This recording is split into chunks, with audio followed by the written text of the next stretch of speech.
যতটুকু জানি গান বাজনা হারাম, কিন্তু এখানে প্রায় বিয়েতে গান বাজনা হয়। এখন শীতকালীন পিকনিকের নামে সারা রাত উচ্চ শব্দে গান বাজনা করা হয়। গান বাজনার ভয়াবহতা সম্পর্কে যদি বলতেন।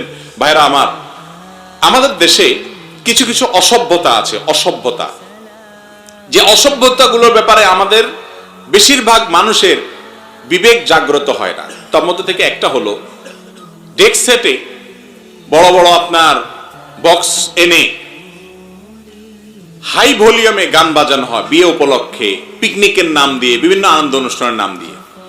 এই যে গান বাজানো হচ্ছে, এই গান বাজানোর ফলে আশেপাশে মানুষের ঘুম হারাম হচ্ছে, মোবাইলে কথা বলতে পারছে না, বাচ্চাদের কষ্ট হচ্ছে, হার্টের রোগীদের কষ্ট হচ্ছে। এই যে একটা ব্যাপার, মানুষের কষ্ট হচ্ছে, তারপরও আমি উল্লাস করছি। পশুরাও এত পশু হয় কিনা আমার সন্দেহ হয়। একটা সভ্য সমাজে এটা কখনো ঘটতে পারে না। যাদের আশেপাশে হয় বা আপনারা নিজেরা করেন, একটু নিজের বিবেকটাকে জিজ্ঞাসা করেন। ডেক সেটের আওয়াজে আপনি আকাশ পাতাল ভারী করে তুলছেন, আপনার মনে অনেক সুখ আছে, উলাল আছে, আপনি লাফাচ্ছেন, লাফান, ভালো কথা।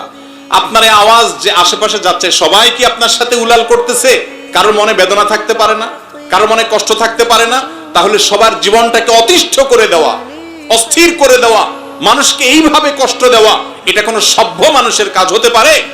কিন্তু এই অসভ্যতাটা আমাদের সমাজে গ্রামে গ্রামে, শহরে শহরে, বাড়িয়ে বাড়িয়ে, বিল্ডিং এ বিল্ডিং হয়। যুবক, তোমার বিয়ে উপলক্ষে যদি এই বড় বড় বক্স এনে, ব্যান্ড পার্টি এনে, হাই ভলিউমের গান বাজিয়ে, হাই ভলিউমে গান বাজিয়ে আশপাশের মানুষের জীবনকে অতিষ্ঠ করো, মানুষকে কষ্ট দাও, তোমার বিবাহে, তোমাদের দাম্পত্য জীবনে সুখ হবে না, সুখ হবে না, সুখ হবে না। আল্লাহর গজব আসবে, কারণ মানুষের বদদোয়া সেখানে আসে।